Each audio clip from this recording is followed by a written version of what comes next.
So here, I was thinking about the name because I obsessed about things like this. And I was saying, like the Spud and Tommie Talk Shite was the original one. Have the crack. But I didn't think that Americans would understand the reference. So we have a new one. Right. It's Taste. Tommie and Spud Talk Excrement. Very nice. But I don't know, that may be overthinking it. As is my want of an evening, Billy Connolly would say. No, I don't mind.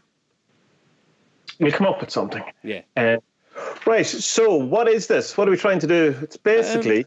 We're just going to do Hellier, or you want to do other stuff as well? Well, I think the idea I like is that we pretend it's about Hellier. We go as if it is about Hellier, but if it goes off track, that we don't try to bring it back, kind of a thing. No problem. Yeah. The other thing is that it's longer for me since I've seen it than you. Yeah. You took notes, and I have a memory like a sieve. So there's a huge chance that you could be leading the charge in this. It's okay. All right. No worries. Yeah. Right. So here's the question, Spud. Here's the big question. What the fuck is Hellier all about? Tommie, where do we start? So it's about so I'm sure your listeners will know about Planet Weird, okay? Now I hadn't known about Planet Weird. No, I had known a little bit about them before the first season, but not much. I'm not into the woo as much as you are, But I kind of knew of the website and what it was. Kind of like a 14 times kind of thing, Yeah. Just looking at paranormal stuff, ghosts and aliens, Bigfoot, all that kind of stuff. But anyway, so a few of them got together and made this documentary about basically someone contacted them and says, look, something really weird is going on in Kentucky. I think it's goblins. And they're like, oh, okay, that's weird. And so there was a couple of email exchanges and the emails were weird and they just thought, you know what, feck it. Let's just go down to Kentucky and see what happens. And that was the first season.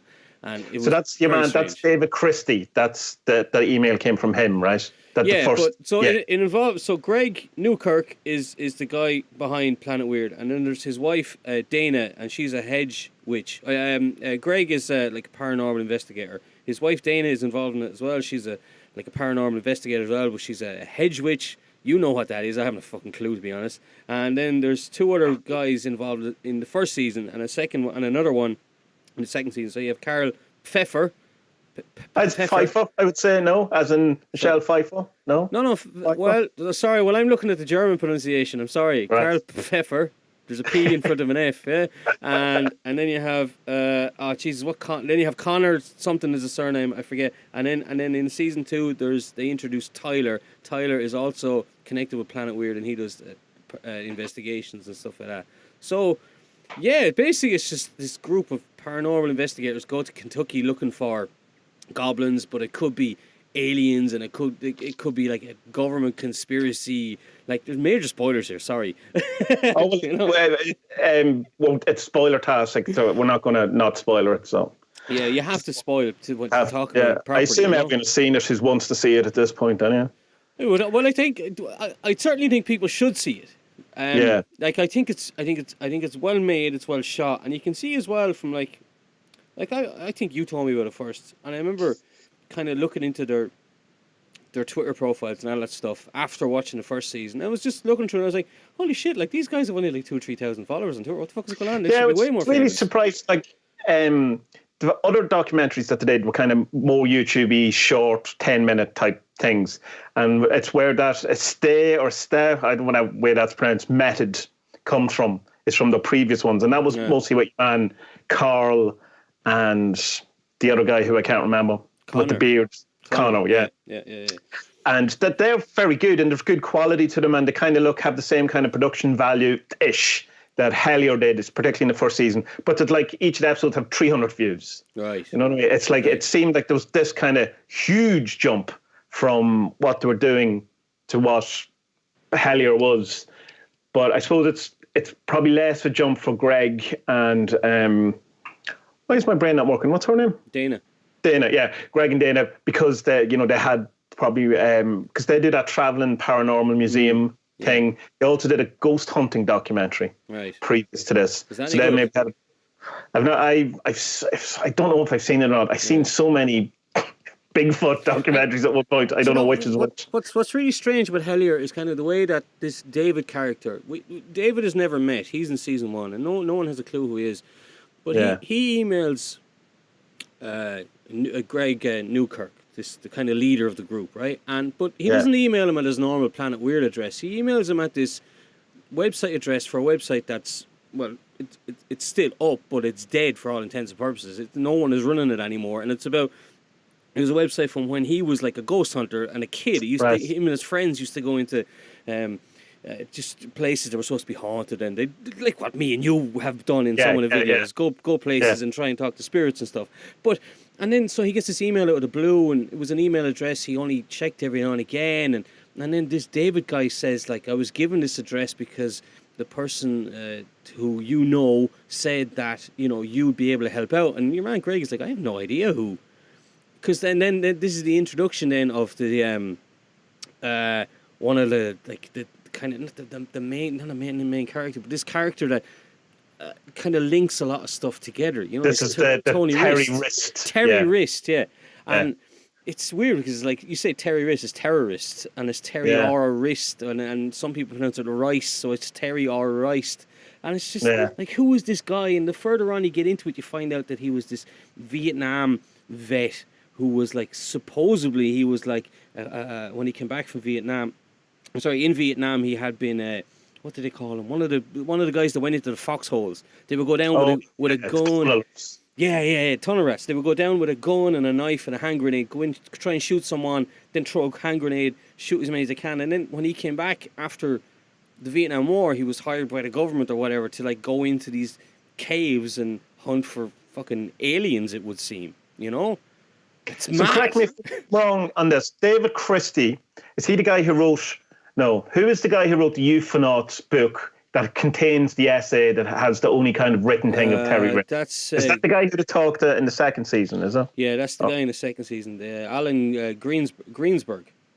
Right, oh, yeah. So tell me this, how did they get from David, because I can't remember, from David Christie to terrorist? Like, is it just David Christie just said it's someone and then... Yeah.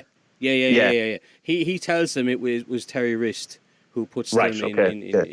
And then, like, you get all these mad, or then Terry Wrist gets in touch with them and sends them these emails, and they're written in a strange way, and the words aren't, like, there's one example where he writes window, but he doesn't write W-I-N-D-O-W, he writes W-I-N-D space O-W. And then it turns out later on that, like, if you look at this through, like, a ufologist, what's the word, a cipher, where letters mean different things and different words and all that, then, like, it turns out that he gives this, like, huge clue to where, like, they should have met him and stuff like that. And it's just a very, I'm not doing it justice here, it's a very bizarre, very good, very compelling watching docu-series. I think it's really, really good. Like, there's problems with it, of course. Yeah. But, like when I look at it as that, like, right, this is 4 or 5 friends, basically, who, don't have the best equipment in the world, but have pretty good equipment, They've gone out and says, right, there's some mad stuff happening in Kentucky. Let's make a documentary about it. And I think they've very, very much succeeded, The problem, I suppose, I'm kind of skipping to the end of season 1, and in a sense I had the same problem with season 2, is that it ultimately goes nowhere. And that was kind of the most kind of reaction I think people had to season 1, is this huge build-up, and it's really exciting, and you're really getting into it. And there's, the different bits where, they're outside the cabin. That's one of the best bits, when your man has the blindfold, he's talking, and they're feeling people all around him. And you go, there's great momentum to this. And then it just kind of end up in a cave, and nothing happens. Yeah, because they do these experiments where, like, and I'd love to do these, Tommy. Next time I come out to Ireland, man, we have to do these. Like, yeah, for sure. Just someone gets blindfolded, and their ears are can't hear anything, and they're just listening to these, what do they call it, AMF things, what are they called, more or less? Yeah, it's a radio set on randomness, so that it's going through. It's a ghost box or a ghost radio. Yeah, ghost box. Yeah. So, like, you can't hear anything except the ghost box, but the people around you are, like, asking questions to the ether, but you give the answers. So the answers are challenged. Challen, that's not right. Channeled No. through you, and it's like Yeah. I think it's just fantastic because so many things. And it's so accurate at times. It's mad. Like, yeah. It's very, very strange, isn't it? But again, you kind of that's like when me, you, and Aga went to the graveyard there a couple of weeks ago. Like the first 3 answers we got in a row were leave. I know, yeah. But the thing mad. that you have, I suppose, come with a kind of skeptical mind is why do we believe that this isn't just a fiction? You know, like, well, why is it not just a setup? And I'm kind of, I believe that I trust them. I believe them in a sense, particularly in season 1 and stuff, more than I'd say I believe a Ghost Hunter show that's on, the History Channel or whatever. That seemed very contrived in a kind of scripted way. Whereas even though Hellier at times does seem contrived, it seems more in a life way. The life sometimes gets a bit weird like that, that there's connections rather than it being a scripted thing. But you still, I suppose, at the back of your mind have to go, they're making entertainment. It's not like it's not like a BBC documentary about lions on the Serengeti or something where it has to be very goblins, Yeah. David Attenborough. I'd watch that. Of course, yeah. It's, I mean, like, I remember in the first season you had told me about it, and I'd watched it a little bit after you, and I remember texting you going, man, this whole synchronicity thing is bullshit, like they're just coincidences. And then 1 or 2 things happened and I went, okay, I'm on board now, because the whole thing with synchronicities is that it's too much of it can't be a coincidence because it's just too weird for it to be a coincidence, Well, like, the definition of a synchronicity is a meaningful coincidence, right?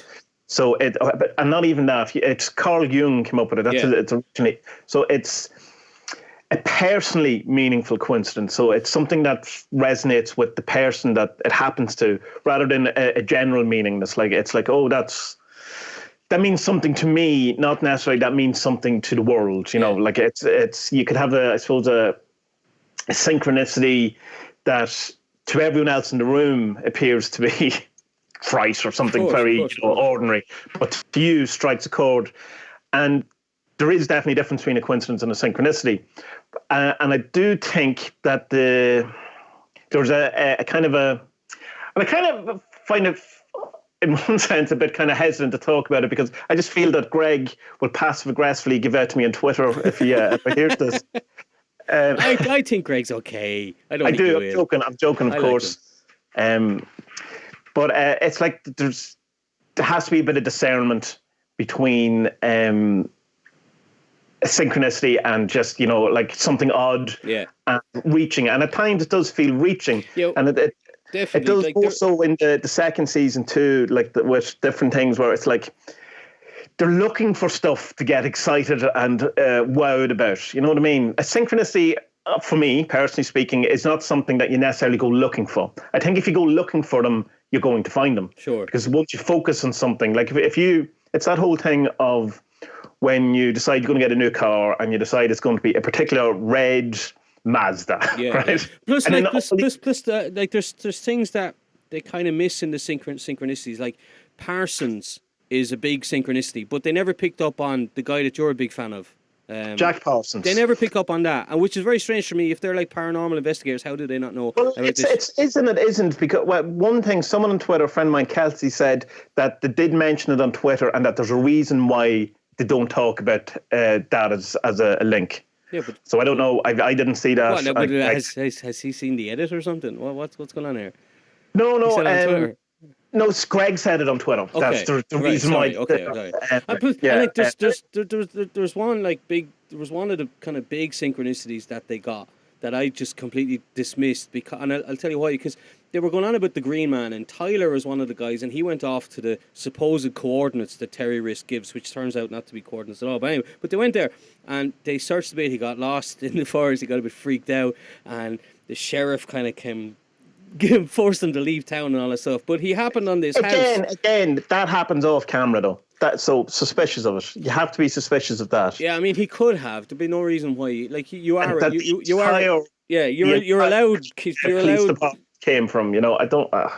Like you are allowed film the cops in any country pretty much. So I don't know why he turned out. But anyway, look, that's Yeah, okay, they probably should have left that in, but maybe for the edit they didn't. We don't know. But the thing that the helicopter thing that comes over at that point, It was funny, wasn't I it? have literally a video on my channel that has exactly the same thing, where I go to either I'm randonauting or I end up in a place and a helicopter comes over and I have the same sort of reaction. Other than, helicopters fly over. Yeah, they fly a lot. Lots of people have helicopters now. But so he arrives at this house, and there's like a carved, and they call it the Green Man, who is this meant to be a representation of Pan and all this kind of stuff. And I'm just like, nah, that's nonsense, because like I live close to the countryside, and you see a lot of them here, even where I live in Poland. Like there's just lots of people have these. They're just carved out of tree trunks, and it's an old man with a big beard, and it doesn't really represent anything except a mountain man. That's all it is. And he was trying to say it was a synchronicity, and I was just like, nah, I'm not buying that one. But like there was loads of them in it that I did buy. I'm just picking out one here that I didn't, Well, the Green Man thing, like it's big in pagan kind of lore and stuff like that, and it's probably more known in, say, England than it is anywhere else. Like it's probably not. It's a thing that if you go to Glastonbury, you'll just be surrounded by green men. Right. It's like the town, not the music festival. Yeah. So but the connection with Pan is kind of, I suppose, like there's definitely an argument to be made, but it's a bit tenuous in that the Green Man is like the spirit of the forest, where Pan is kind of is a different kind of archetype or whatever. That's kind of, I don't want to say shoehorned into the kind of Green Man. Like there's definitely an argument can be made for it. The worst thing for me about Hellier was that like I there was 10 episodes and I loved 9 of them, and I hated the last episode. It drove me demented, so it did, because I couldn't buy into the Pan thing and the invoking and. Well, the annoying thing about the Pan thing is they were told what to do. They were given the exact instructions what to do, and then they went and did something else. And they did something else. Yeah, exactly. Like they spoke to the girl Amy, who claims to kind of have been a little bit framed for uncovering the town's involvement with aliens and paedophilia cults and stuff like that. And they were told to play these 3 notes as a chord in a place, and I'm not 100% sure, but I think they went to a different cave than the one they were supposed to go to. And then, but that's not clear. It's not clear that they go to the one they're supposed to, because Tyler is like mad for it. He really wants to go.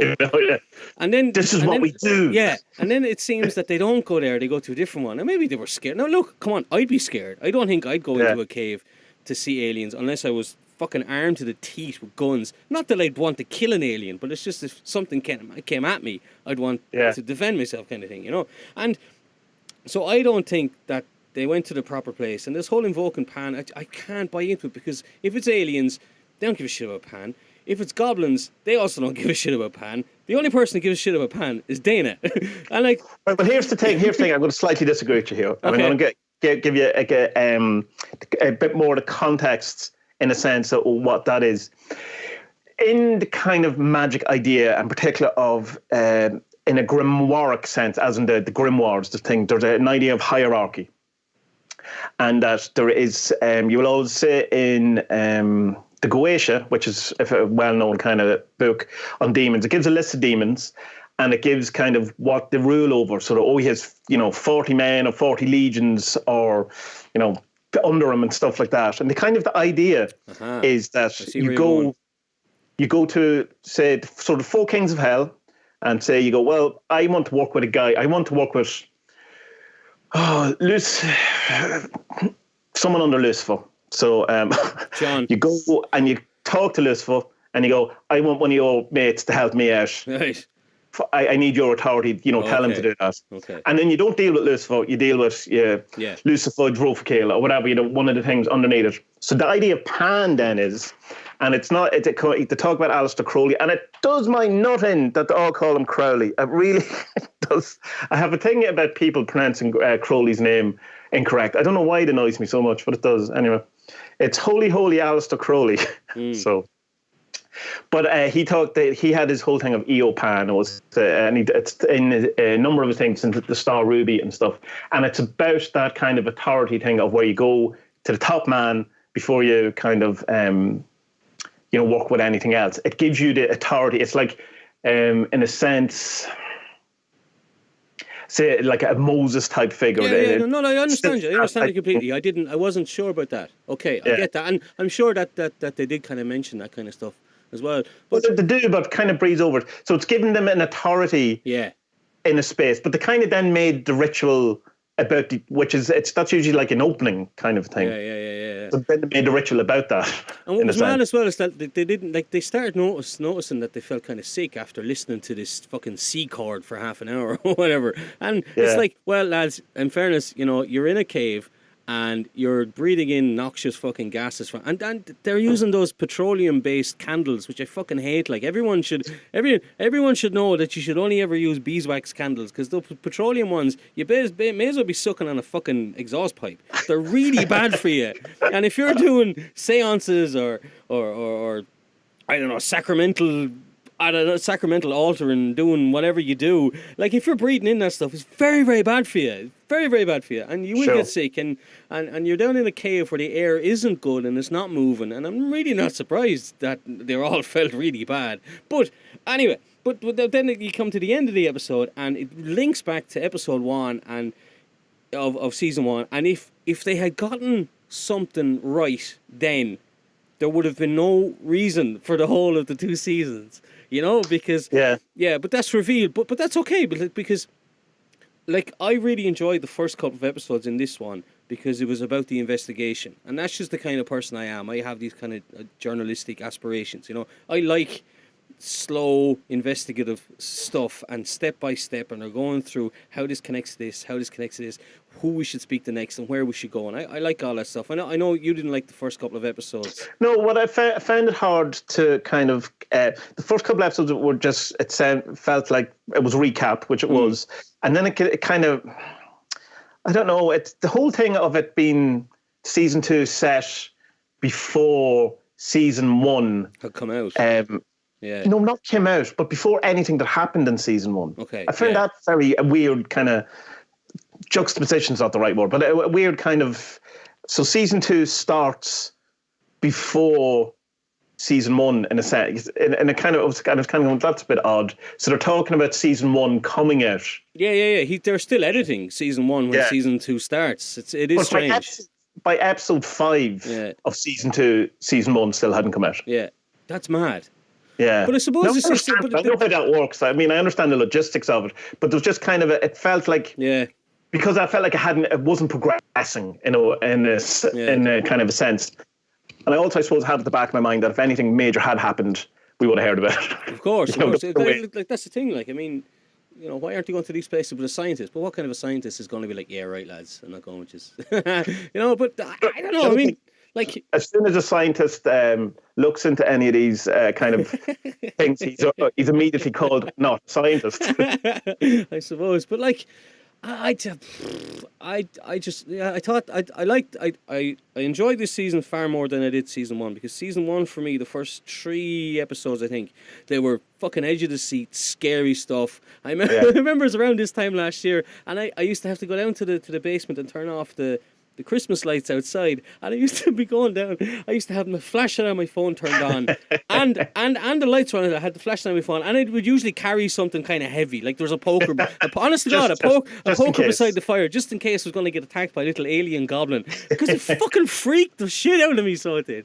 But this one, that's the thing. Season 2 is not scary at all. There's none of that atmosphere to it. At least I didn't get that. No, there's a couple of I wouldn't say it's scary. I say it's more weird. But that's good, I think, because I think they're. Look, what I would love for the end of it all to be is that there's something living in these Kentucky caves, and they're either aliens who came and they've kind of settled in there or whatever, or else and apparently they're guarding a gateway or whatever. Now I don't particularly believe that, but let's say there are aliens who live in there and they've made it home or whatever, or else it's goblins, and goblins are kind of like the Bigfoot, or they're like kind of leftovers from the Neanderthals, and that's where they ended up, kind of thing, you know. Like, I mean, I can't really dismiss it because we don't know. Like, we don't. Oh, sure. Know. The thing that I like that is disappointing, but I think it's kind of good, is that at the end of both seasons kind of ends it's like in an Empire Strikes Back kind of way, on a kind of a down note, on a failure in a sense, in that the ritual. You know, when they go to the cave in the first season and nothing really happens, and then they go to do the thing in EO Pan or the Pan ritual, nothing really happens. But here's the thing: why I like that in magic, you kind of have this thing where you get all of this big momentum towards something where, you start seeing the synchronicities, you start doing this and you work towards it and you feel like there's a kind of a weight behind your momentum and you're going somewhere and it's, something's about to be revealed and it's like a common thing that has happened to me then where, something big is about to happen and then nothing happens. Yeah. And it's kind of, so the thing that is kind of, that's exactly like, that's a pretty standard magic kind of, results that they got in many ways in both seasons. It's the whole Joseph Campbell thing. It's the journey rather than the well, here's the question I want. Just because all of this happened and all this momentum and all these synchronicities and all that, and then from their point of view, nothing happened. But that's only if you believe that the results of the ritual were for the benefit of Greg and Dana and Carl and Connor. Yeah. Rather than for the being, say, if we want to go to that far, it might be the being that gets the result of it. And so it feels like an empty kind of gone nowhere because the manifestation or the end result of the ritual wasn't for you. Yeah. I get you. I hadn't thought about that. Yeah. Well, then I wouldn't think in that way anyway because I don't know as much about this as you. But yeah, that's an interesting way to think about it, all right. So if it is a case that Pan wants to come back, then it's not as if he's going to appear in front of him and go, well, thanks, lads. How are you, lads? What's the crack? Do you want to go for a pint? Appreciate that. I'm glad some of the clues you got a bit wrong, but, we got here anyway. Exactly. He's going to manifest in whatever kind of way he's going to manifest. Yeah. And it's not going to be, and it's never going to be blatant. It's never going to be filmed. It's never going to be in such a way that it leaves... there's no question about it. It always has to have the mystery. Yeah. It has to have the second guess. That's why the UFO thing is so interesting. Or even, appearances of saints or the Blessed Virgin Mary, whatever. There's always enough that you can just discount it. It stays on the fringe. It never fully reveals its hand. And I think that expecting Pan to turn up in the cave... I think the only thing they could have expected is the Empire Strikes Back kind of thing. But then the season ends, and then maybe I shouldn't give that one away since I've given away so many things, but it ends very positively, and it says, right, well, if you had put this through this cipher, then you would find out something fucking massive. I thought the ending was really, really good, because the first half of the episode was dog shit, in my opinion, But that's me, I'm not into rituals, I don't... Like me and you have spoken about sigils and stuff like that, and I watched a couple of things about it, and I tried it myself, but to be honest... The way I see rituals is that, like, if they'd gone in with a burger and a packet of cigarettes and went, Pan! But you see... Like, I think that would have had the same effect, like. That would be a perfect chaos magic ritual for Pan. Yeah, well then, maybe that's what I'm into then. And I mean, like, no, I mean, that's the chaos magic approach rather than the ceremonial magic approach, which is kind of, I think, what Dana was trying to do. And here's the thing. Greg, as I say, I love Greg, all that stuff. Greg gives out about occultists kind of giving out that they don't really know much about the occult. But here's the thing. If they made a documentary about cars and about car engines, and then on Twitter after it went, well, what really bugs me is the way mechanics keep telling me I got the things wrong about the car engine. I can go. Yeah, it's a fair point. Did you pick up on? I picked up. I was getting major Lord of the Rings vibes off of a few of the episodes. Were you getting any of that?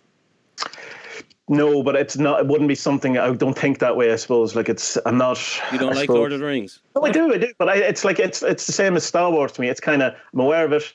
I've seen them. Yeah. Don't quiz me on it. I will not be able to. I don't know. I don't know any of the characters' names other than the ones everyone knows. Like I remember the first.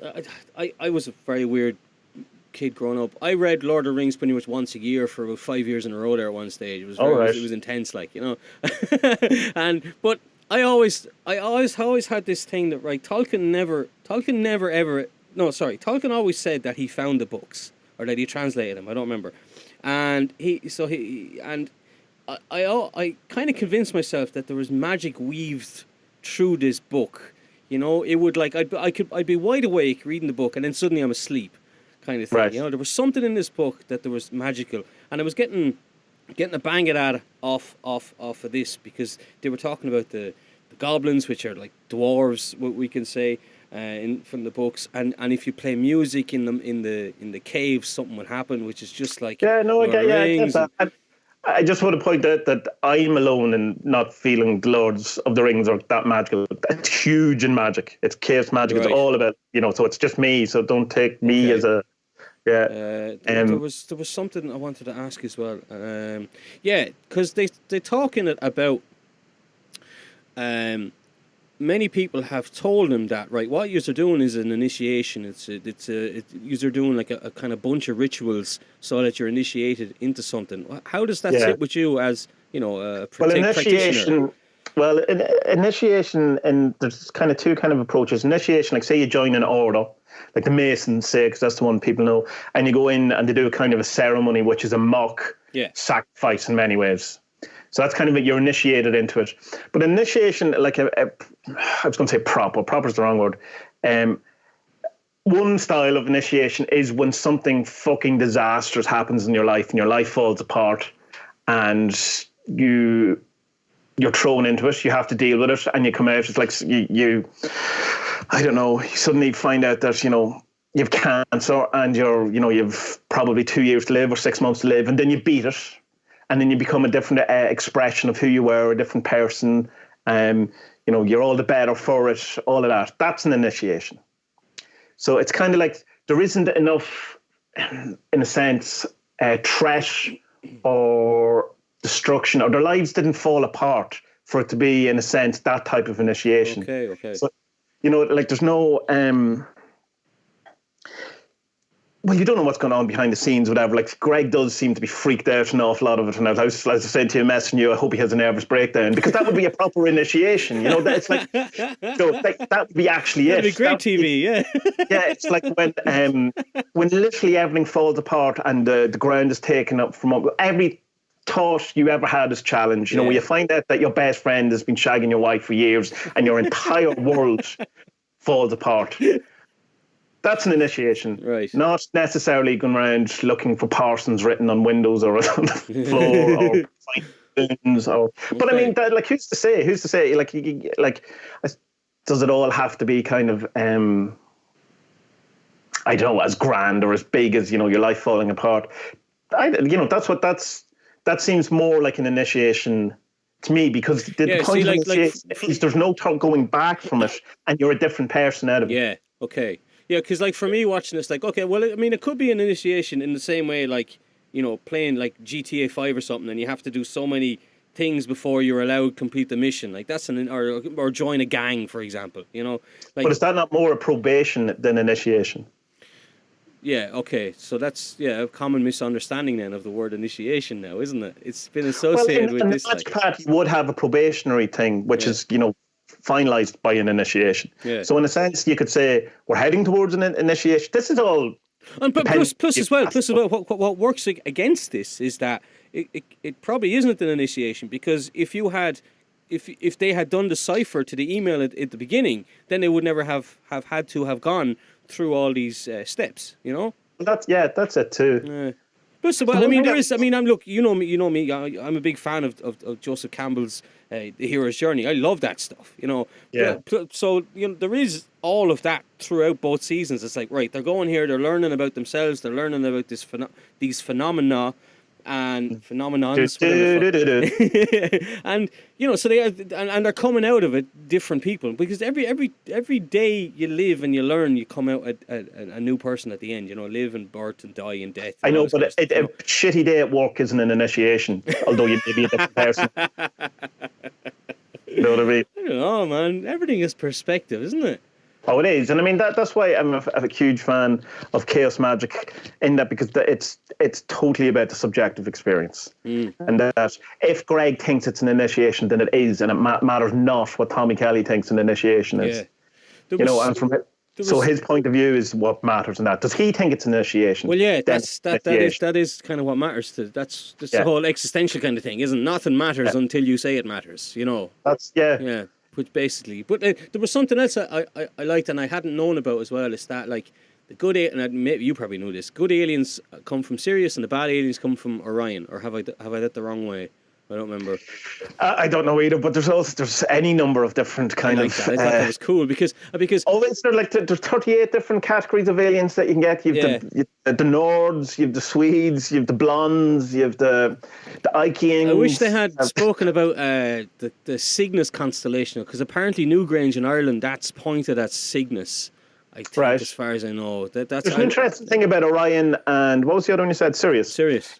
That there's a Mandela effect that that the universe or the Milky Way is situated, if most people think who are into the Mandela effect, and I'm going to get this wrong, but it's something like Andromeda, in the Orion section of the universe, but we're actually now in the Sirius, but they all remember being in the Orion, or the opposite, or something along those lines. But that's like those things like, oh, Brazil has moved. No, Brazil hasn't moved. Maps are better. No, that's the way I look at it. Australia has moved to the right and New Zealand is closer. No.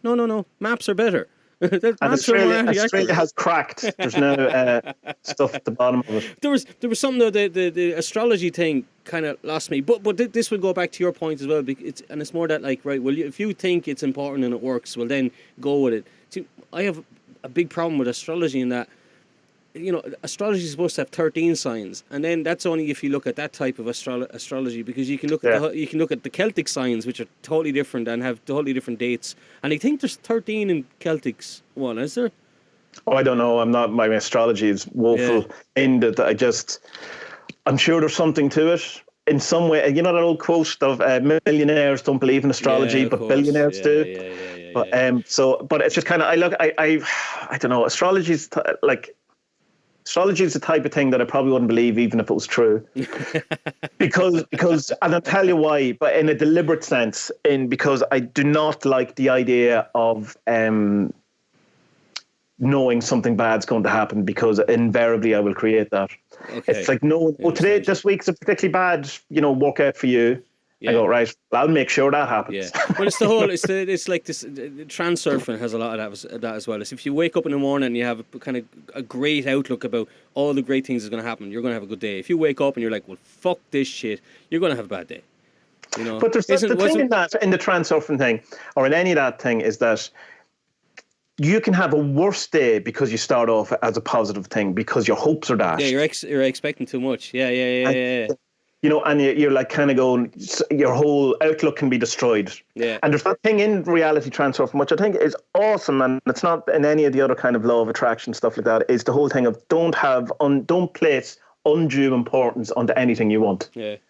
Treat it as something that's normal, because there seems to be a thing of the more you kind of want something, but the more you kind of put it on a pedestal, number one, the harder it gets, and the further away it seems to, or the more dickish the universe seems to act for you in order to get it.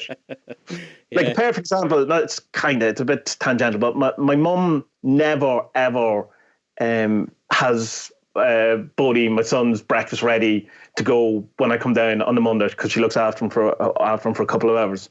And today was the first time ever he had his breakfast before he went, and she had his breakfast ready for him. I'm just going, there you go, universe, being a dick, as usual. One thing I definitely want to talk about on the Hellier thing before we go way off is the where they decided that they were going to deliberately get your man to have the UFO encounter. Yeah, Carl Pfeffer, or Tyler. Which one? The bigger guy, the first time they did it for 2012, where they had the hypnotist, the very first. Oh yeah, the first one. Yeah. That they basically got a hypnotist in, primed him, set him up, and kind of let his mind go.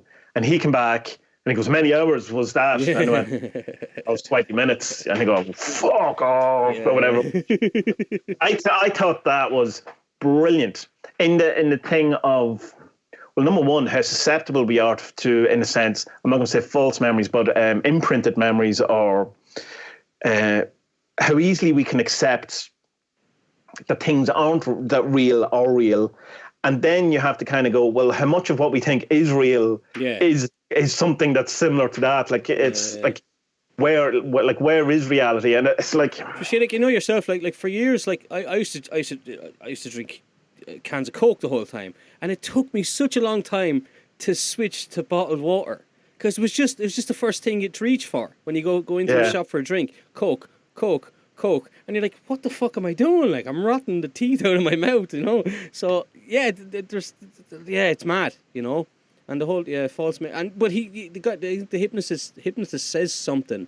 I think he lets it out. He said something like it's very easy to give people false memories, and it's like, oh, I can't believe they left that in the edit. You know? Yeah, but I mean, it's so revealing. Like, you kind of go, like, I have a clear memory of a house that when we were building our house here, of telling the architect about this other house, and we wanted it to be split like this, and I know exactly where this house is, and I've kind of a vague kind of notion of maybe going to that house with the architect and showing him. And then a couple of years ago, we were walking past this house that, as far as I'm concerned, our house is kind of stolen the look of. And I said, oh, you know, it's mad. There's that house, and to my wife, to Vanessa, and she goes, what are you on about? That house is only 5 years old. Oh. So I have and that memory feels as real as any memory, but it can't be true. And so I find that very interesting, because it means then you kind of go, well, what else isn't true? You should go out with those water rods, the diviners, and see if and see if there's anything spooky going on there, man. Just for the crack. No, I don't think it's spooky in that sense. I think it's spooky in that I've conflated an issue in my head, like, because she was saying, no, the house we did that to is way the other side of town, and then we did that, and I was like, oh yeah, but I'm not convinced. And that's what I think an awful lot of the Mandela effect is, that it kind of, you're going, no, but that feels wrong. You know, there's a feeling to it. That's the whole thing I always say about magic. How do you know it's a synchronicity and not just coincidence? How do you know it's magic and not just random thing? There's a feel to it that's very different. And I don't know if that's real either, you know. It's like but it definitely feels different to it. There's a really good just getting something wrong, you know, just misremembering. You can kind of go, oh, well, all right, okay. It feels different, and I think that's what is convincing people about the Mandela effect, is that it feels different. Yeah, but I mean, I knew we were going to have a chat, so I watched some videos on the Mandela effect, and I was going through my internet history for a thing on the retconned subreddit. It's a really good one, and it has almost no upvotes. But it's a theory about, well, look, what I've done by looking into this is I can kind of see that this could be memory manipulation done by someone, done by, say, the government or whatever, you know what I mean? Yeah. Which really would not surprise me. And it's just, for me, it's like Bernstein, I don't give a shit. It makes no difference. Well, it makes no difference to us because we didn't grow up with them. Well, exactly. But I do remember it being on telly, but it's just that I was older, you know? Right. I wasn't watching it. But, like, it's just kind of, I reckon it wouldn't be beyond the realms of possibility if there is kind of a government thing putting out these things, trying to find people with just awful memories, or who are easily swayed, or, you know, something like that, who propaganda will work on the easiest. You get me? Then again, propaganda will work on us all eventually, you know. Yeah. But it's kind of picking out who it works on, who are the most susceptible to it, you know? Like in the way Darren Brown does when he's trying to get a new TV show. Exactly. 50 people sees the most gullible. But like, I mean, I've been to a couple of hypnotist shows, and what was weird, two of the guys did exactly the same thing, and they weren't the same hypnotist. They do this thing at the start, and everyone has to raise their hands above their heads, and push, and then he says, right, and some of you won't be able to do it, but most of you will be able to bring your hands back down. And he says, then he counts to 3, and whoever's hands are up, then they're the people who can come up on stage and do it with. And it's like, it's fucking bullshit. Like, it's just people who. Well, it is. It's like, it's the thing of, remember, I don't know if you've seen it, where Darren Brown said, now most of you will be able to stand up out of your seat, but some of you won't.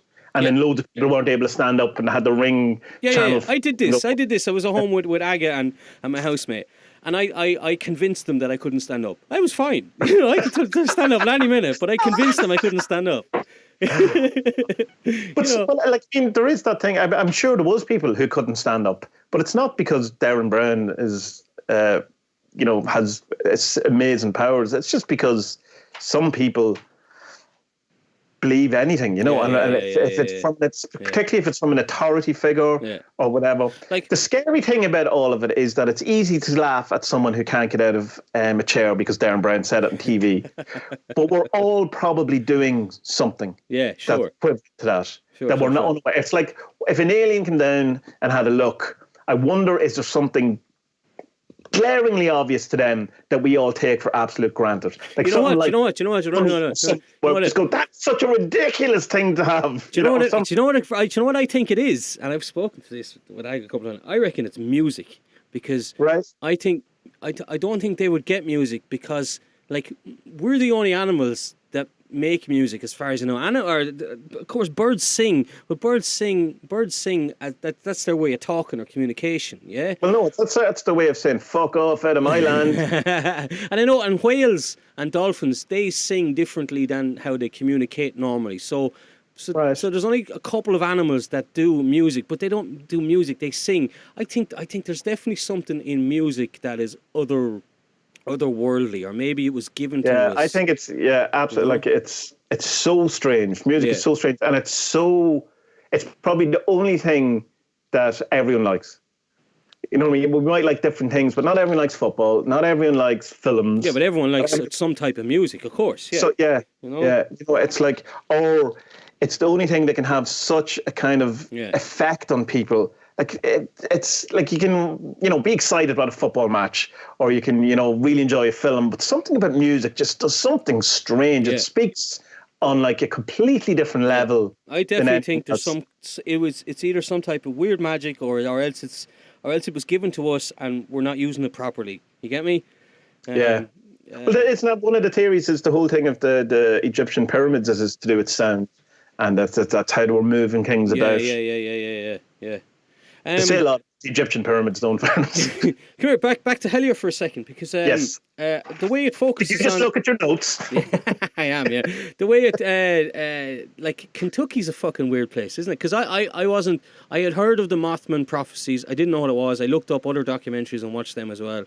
And like they start drawing lines on the maps. On the map that they have of like stuff that connects around Kentucky and all these other kind of conspiracy theories or paranormal activities and all this stuff, and it's like for me, there's too many strange things going on there for like, something. Just something has to be going on there, you know. I know, but also I think that if you put a loop around any kind of area and look for things, you probably will find things. Like well, this is kind of like the Mandela effect. Like I read the thread far too much, far too often, and like so many of them are just these American things that don't matter. Like there was one guy who was selling insurance and now it's selling books. Who gives a shit? You know what I mean? This thing doesn't matter. And even the name is wrong. Mandela effect. Mandela didn't die. Well, he did die. He's dead now, but he didn't die back then when people think he died. You know? Well, that's the point. Yeah. But for me, it's like. If like a real Mandela effect would be if like Nixon was never the president, something like that. Like that would be a Mandela effect. Like tomorrow morning we were like, holy shit, Nixon? No, Nixon was the vice president. Like, get the fuck out of here, Yeah. Well, I suppose they're just too inconsequential. You know what I mean? Like to you, but to them it obviously isn't. Like my Mandela effect is that Clive James died years ago, whatever. But doesn't mean anything to my life. Yeah, exactly. Yeah, it means nothing. And I kind of look at South America and I go, yeah, I thought it was a bit, I could go, I see it. But it's like if you follow any of the the Mandela effect subreddit or retconned, it's kind of so many things. Like I thought Helena Bonham Carter was Helen Bonham Carter, and I go, well, you were just wrong. You're just wrong. And even if you were right, who cares? It's not. It's like the Ed McMahon one we're going around with the check seems to be an interesting one. But again, I don't know the TV shows they're on about. Like it's same. Kind of it makes no difference to me. Like there's no way. Like, are there any Irish ones? Maybe like Bosco was a boy or Bosco was a girl. I don't know. Bosco's transgender. No one knows what Bosco is. Non-binary. Yeah, exactly. You're internationalist. What the fuck is Bosco? Let me see. There was something else in the notes as well. I wanted to ask you about. Well, while you're thinking about that, the one thing I want to say is how good Hellier looks. Like the production value and the kind of, from a nerdy point of view, the color grading and the editing and the sound design, it's all really good. Well, the sound design is a bit kind of, I don't know, it's not my taste, but it's done well. At least it's not Twilight Zone, or not Twilight Zone, the X-Files music. Yeah. But it really looks well. The quality of it, like compared to your standard ghost hunting, Ghost Hunters Incorporated or whatever, any of those things that are just brutal, like really bad kind of things. It's a way higher standard than all of that. And it's like head and shoulders above what anyone else is doing. And I know it's kind of Amazon Prime now, but what anyone else was doing on YouTube. They've put it out on YouTube now, though. It's out on YouTube now. Yeah. And I had to torrent it because it was not available on the Polish Amazon Prime. So sorry, lads. Yeah, I don't think it was even. It was just the UK and America. I don't think it was even. Yeah. Obviously, they got more money for it that way because they do say if you can watch it on Amazon Prime rather than YouTube because that's better for them.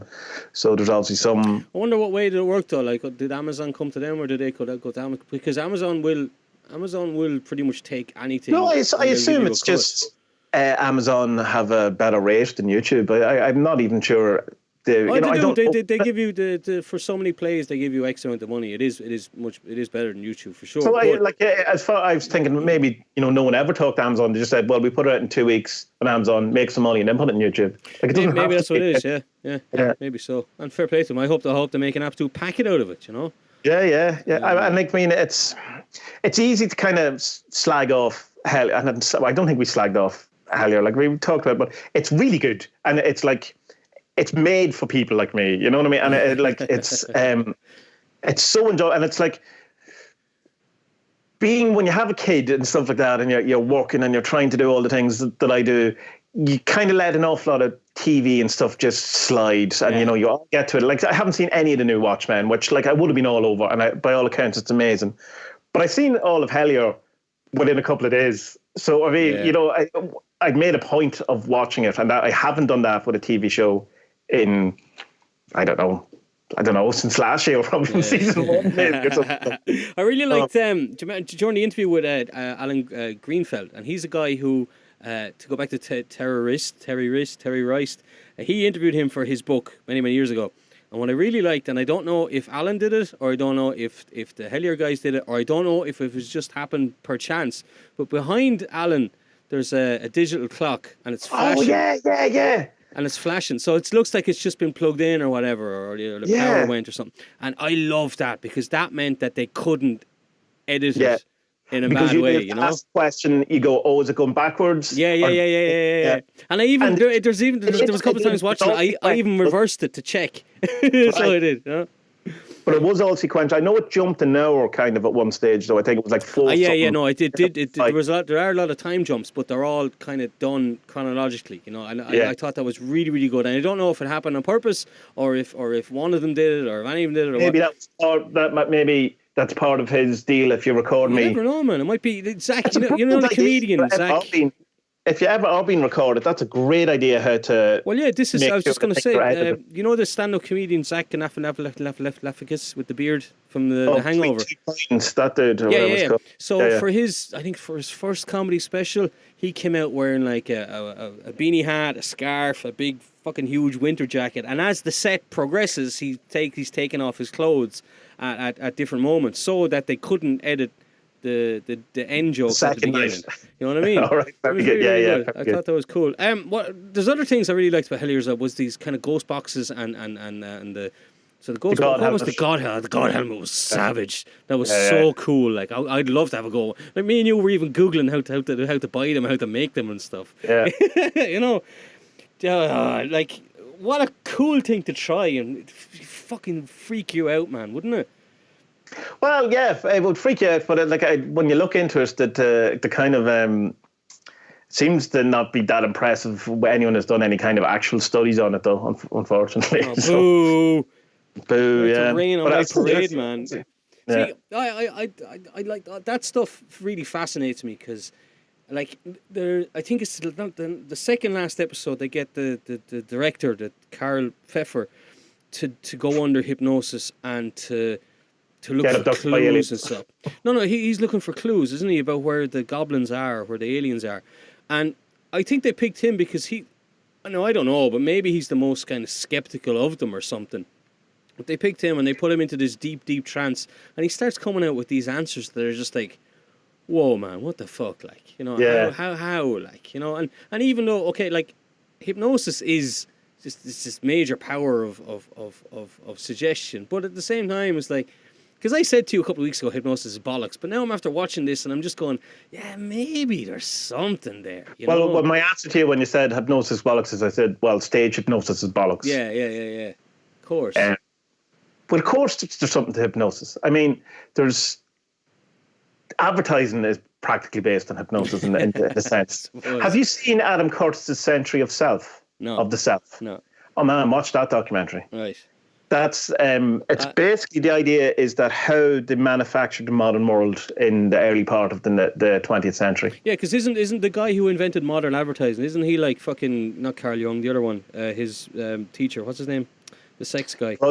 Freud, wasn't he like Freud's nephew or something? In a sense, like it's kind of his ideas were used in it rather than he kind of. There's one, I can't remember his name, but there's one guy in particular who manufactured commercialism. Absolutely. Yeah, and he's related to Freud. I think he's a nephew or something. Him start smoking and stuff like yeah. No, I think he's his nephew, something like that. I think he's related to him. I think you're right. I think that sounds very familiar. Yeah, so it's unless he isn't, and it's a Mandela effect. He used to be Freud's nephew, definitely in my universe. Fair enough, Tommie. Yeah, Tommie, man, I'm going to have to go and collect my young fella. No worries, but do watch that. It's on YouTube. Adam Curtis, Century of Self. I will, and everyone watch Hellier. It's fantastic. Do you think we have talked enough about Hellier, or should the next episode also be about Hellier, or should we do something else? Or should we decide that whenever we go to do it? Do you know what? Like, as I go back over my notes now, walking out to get the young fella, I'm going to be like, I should have said that. So, you know what I think we should do? I think we should leave it for a month or two and then come back to it. Yes, okay. All right. Okay. Right, well, we're going to try and do this once a week, ladies and gentlemen. That will probably not happen, but that is the try and start a podcast once a week, the week before Christmas. That's intelligent, lads. Smart. Right, but that's the hope. So, and we have to come up with catchphrases and stuff. We have, like, oh, good people, talk to you later, man, or something. It's your boys, Tommie and Spud. Jesus, no, not that one. Sound.